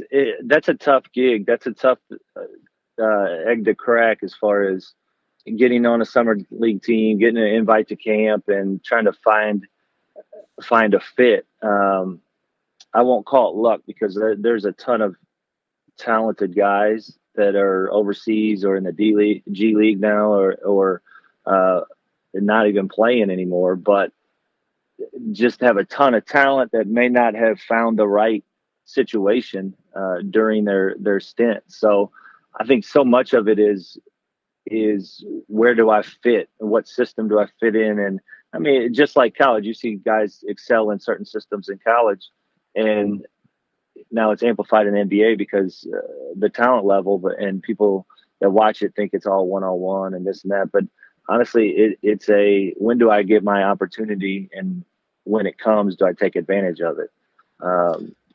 So that honestly, that's how you fit long-term in that league. So, but I'm excited for all those guys and kind of seeing where they end up, and love watching them kind of advance. Romeo drafted 14th, was a lottery pick to the Boston Celtics. What a great place for him to land with Brad Stevens and those guys. But I saw they were working on his shot yesterday. Had a ping pong paddle taped to his left hand to get his offhand off the ball. That was I actually saw that picture too. That was something new. I've never seen anybody use a ping pong paddle, but I mean, those guys teach at a very high level. At least skill workouts and development wise.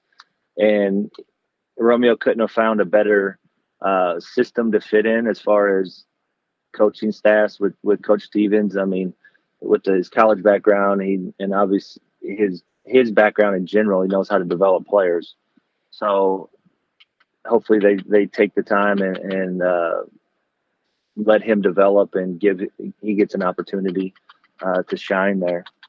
You know, obviously he shot 27% from behind the arc, so they're working on his shot. How hard is it to physically change how you shoot the basketball? I mean, honestly, if you're willing to put the work in, it's not. I won't say it's not hard, because it is hard. But when you're willing to put the work in, it's very doable. And that's the biggest thing as far as you see guys bulk up. You see guys as their bodies change. If you're not putting the work in, that's when you see the fallout as far as the shots may disappear. But when you're putting the work in, you could put on bulk and muscle and this. But when you're getting 1,000 shots up a day, or you're getting, and you treat it like a profession, you treat it like it's something important, then I think it's very doable. And that's what he is now. He's a pro. So his work ethic's never been questioned, obviously. So there's no doubt in my mind that he doesn't figure it out as long as he keeps putting that work in. Man, free agency was crazy this year in the NBA. Guys going everywhere. Yeah, it's a circus, isn't it? It's a merry-go-round. And the salary caps and how all the sign and trades, and I've been trying to keep up a little bit, but it's so much going that it's hard to. You need a scorecard. Are you kidding me? It's nuts. $3 million in 6 hours the day before yesterday? Yeah, it's crazy. It's insane. Crazy. The amount of money is it's crazy. How's the golf game? It's amplified. How's the golf game going? Golf game, slow. now that I'm in the gym, the golf game is going to fall apart because I just don't have the time between the kids and the job and the now basketball. It's few and far between when I do get out, but I do still enjoy it. So it's been good. Well, brother, we appreciate you as always. Hope you have somewhat of a summer left. I know you got a lot coming up with basketball and all that, but appreciate you joining us and look forward to it again. Yes, sir. Appreciate it. Thanks, guys. You bet, brother. Lance Stemler, former Hoosier baller, joining us here on Indiana Sports Beat. As he does from time to time. We greatly appreciate him. Looking forward to that. Yeah, congratulations to Lance, associate head coach at Providence High School in southern Indiana there. Look forward to him getting all that started. And their camp, don't forget, we'll get that information out there for you. But they've got a camp coming up. So if you live in southern Indiana, Floyd, Clark, Harrison County like that, or Louisville, we'll get that information out on social media as soon as Lance gets it to us. But great opportunity The camps are just invaluable. It doesn't matter what sports you're talking about or what level, what boys, girls, none of it matters. It's all helpful. So look forward to that. Tomorrow on the show, we will have Kevin Brockway and Scott Agnes, as we usually do. We'll talk a little bit more about the NBA with Scott. Man, free agency was nuts. I don't follow it a ton, but especially with all the IU guys in there we talked about. Yogi Ferrell, man, he could be the odd man out in Sacramento, like I said. He has an option that has not been picked up yet, and they have until tomorrow to do that. And the Kings just signed another point guard. Hint, hint, which is the position Yogi plays. That's never a good sign. It's like being a quarterback and seeing your team draft a quarterback. Not what you want to see. Kyle Guy also, Kings, another guy they have that they have not signed yet. Kyle Guy, of course, an Indiana guy, won a national championship with Virginia this year. World Cup action today, Sweden and the Netherlands at 3 o'clock to see who will play Team USA on Sunday at 11 for the championship. I saw there's a lot of people making note of what's her name, Alex? Alex Morgan. Yeah, after she scored a goal, she did the teacup pose, and people are getting a bit out of shape. And then, you know what? I'm kind of torn on that, to be honest with you, because it's not a big deal. But do you got to do something every time you score, or can you act like you've been there? I think that's the problem people are having with it. It's like, you know what? Just act like you've been there before. You don't have to celebrate every single little thing with a thing like that, because you're mocking the other team, basically. That's what you're doing. I mean, I'm not going to I sound like get off my lawn here, but like I said, I'm torn. I mean, I don't mind celebrating, but I like natural celebrating of joy. But when you got this stuff that's planned out, you know what? A little bush league. Act like you've been there before. Just my opinion. Who cares? But, hey, we appreciate you joining us today. Matt Weaver was with us and Lance Stemler. Thanks to both those guys. We got plenty more coming up the rest of the week. Make sure you stay tuned. 4th of July, have a happy 4th tomorrow. I'm sure we'll be out and about tonight. Fireworks everywhere. But for Jake, I'm Jim Coyle from the Golf Club at Eagle Point Studios in Indiana Sports Beat. I'll see you on the radio.